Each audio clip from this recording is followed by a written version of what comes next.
Bonjour à tous, si vous regardez la date, j'ai un mois d'avance sur Noël, mais ça ne nous a pas empêché de commencer à décorer la classe, le couloir, avec de magnifiques sapins. Je vous en présente deux aujourd'hui, l'un qui est sur fond vert.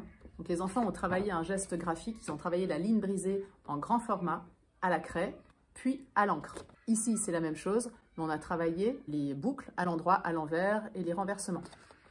C'était des grands formats que j'ai rétrécis, comme ça, maintenant. J'ai un fond doré et un fond vert pour deux types de sapins très différents. Ce que j'adore ici, c'est que c'est de l'art plastique, mais il y a énormément de compétences transversales qu'on va travailler. Pour les sapins dorés, on a travaillé sur l'écriture chiffrée des nombres. Les enfants ont aussi dû apprendre à tirer des traits à la règle. Je pense que les maîtresses de CP me remercieront parce que c'est vraiment pas facile d'appuyer au centre de la règle et de tracer un trait sans que la règle bouge.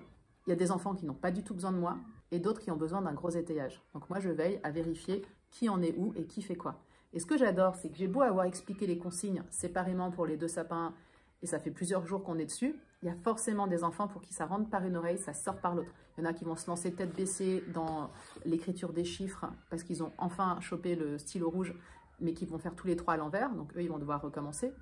Ceux qui sont très contents de commencer, mais tous les traits sont de travers, donc là, à eux, je leur dis « va chercher une petite gomme ». On recommence les traits ensemble. Il y a ceux qui se trompent dans les étapes, qui vont par exemple verser plein de paillettes alors qu'il n'y a pas de colle en dessous. Mais oui, mais ça fait partie de l'apprentissage, ça. Donc je trouve ça super intéressant aussi que les enfants travaillent leur contrôle inhibiteur. Par exemple, avec les paillettes, on ne met pas tout d'un coup, on se retient, on saupoudre, on attend son tour. Et puis aussi, leurs fonctions exécutives. On a un but final à atteindre, j'ai en tête les étapes de mon travail, j'avance petit à petit, je vais chercher mon matériel, je ne me laisse pas déconcentrer, je reviens à ma tâche, je reprends le lendemain s'il faut, je m'applique, je vais chercher les informations où j'en ai besoin. Donc ça, c'est un projet qui demande d'aller de A à Z, et franchement, c'est pas simple. Et quand on a 5 ans, il y a énormément de distractions qui peuvent venir interrompre un travail. Dans ces cas-là, moi, je suis un peu comme un chef d'orchestre. Il y a des instruments partout dans ma classe, il n'y a qu'une seule trouilloteuse, par exemple, pour obtenir ces magnifiques triangles. Donc, il y a un seul enfant qui peut l'utiliser. Les autres doivent être occupés. À moi de faire en sorte que toute la classe soit en activité pour pas que j'ai des enfants qui chahutent, qui perdent patience, qui s'ennuient, tout en ayant des enfants qui sont en train de coller, d'autres qui découpent, d'autres qui écrivent, d'autres qui tirent des traits. C'est pas simple, mais je trouve ça génial quand la classe est active et que chacun fait une activité différente, avec en même temps, évidemment, tout le monde le même but final. Donc, ma classe ressemble un petit peu à une ruche, c'est vraiment les lutins du Père Noël en ce moment qui sont à l'œuvre. Et ce que je trouve chouette, c'est que les enfants ont super envie de s'y mettre. Ils adorent le produit fini, ils sont très fiers que je les accroche dans le couloir. Donc oui, il y a des chutes, ils ont fait 1 milliard de lignes de 1 et de 2, alors qu'au final, on n'en gardera que très peu, mais ils s'y plient avec beaucoup de plaisir. Pour ce sapin-ci, j'en avais beaucoup qui resserraient les lignes, et du coup, il n'y avait pas de place pour mettre les paillettes entre. Donc là aussi, c'est intéressant, un enfant qui me dit « est-ce que je peux mettre mes paillettes ?» Je regarde son travail, je lui fais « oui, bien sûr, tu peux, mais est-ce qu'elles vont coller tes paillettes ?» Alors l'enfant regarde son travail, je lui dis « si tu veux qu'il y ait des paillettes entre les lignes, il va falloir que tu les espaces. Si tu mets de la colle sur tes chiffres, les paillettes vont cacher les chiffres. » Là, cet enfant, par exemple, n'a pas laissé d'espace en bas de la page. C'est pas grave, c'est pas raté, mais c'est intéressant de le remarquer et d'ensuite les comparer. Pour ce sapin-ci, toute la difficulté réside dans le placement des triangles. 5 en bas, puis 4 inversés.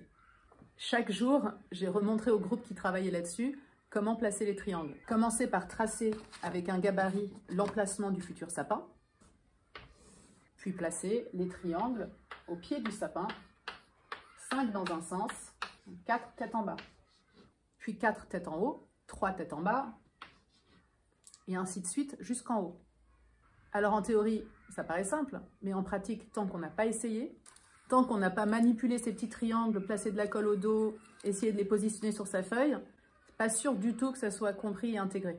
Donc ça fait vraiment partie du travail de laisser l'enfant chercher, trouver l'emplacement idéal, se tromper, c'est très facile à décoller. Donc moi, quand je passe et que je vois qu'il y a des triangles qui dépassent, je leur demande d'aller voir au tableau, de regarder le modèle, je compte avec eux. Parfois, c'est un travail qui se fait pas à pas avec certains enfants, quand d'autres, instantanément, auront compris le système, même parfois des intuitions incroyables pour aller plus loin ou pour proposer d'autres propositions.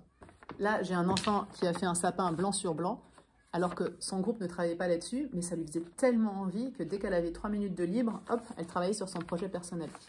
Et ça, je trouve ça vraiment super. Quand les enfants s'approprient des techniques et prennent du plaisir à créer.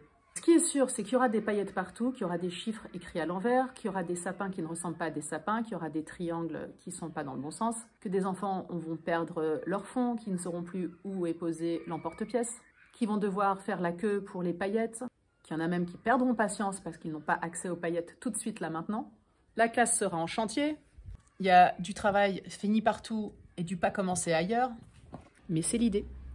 Et bientôt, ça sera affiché dans le couloir et ça apportera un petit peu de joie à l'école. Moi, je suis convaincue qu'en classe, il faut qu'on s'amuse, il faut que ça soit joyeux. Je suis persuadée qu'on a, nous les profs, un devoir d'enthousiasme. Et parfois, c'est juste en partageant la magie de Noël ou d'autres choses. Après tout, Noël, en plus, je m'en fiche un petit peu. Mais avec les collègues, on a choisi 3 couleurs hyper originales, le rouge, le vert, le doré. Et je vais vous dire, ça va scintiller.